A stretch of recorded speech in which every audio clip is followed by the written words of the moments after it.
Hello, in this video I want to show you how to perform first setup on Insta360 Ace Pro.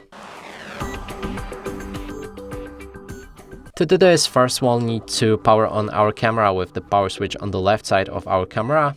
Click on it once and the camera should go live. Then next thing is to pick a language. Here I'm going with English. You can scroll down if you want to choose different language.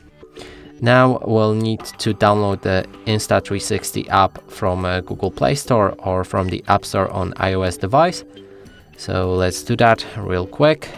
So I just installed the app, opened it, and by the way, I downloaded it from Google Play Store.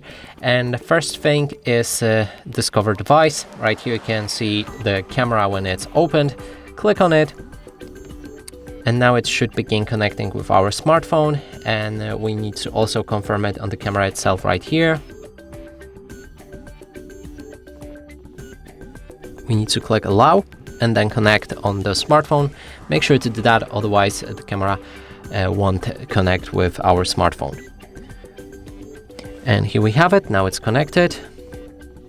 There's a new firmware update that we need to download.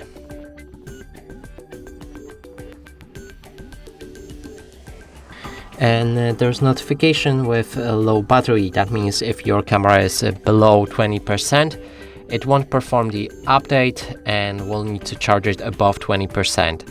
And after that, you'll be able to retry the update. In this case, I'm going to click on Got It, confirm, and let's just register it later. And our camera is fully set up. And that's it for this video. Hope you like it. Please consider subscribing to our channel, leave a like and a comment below.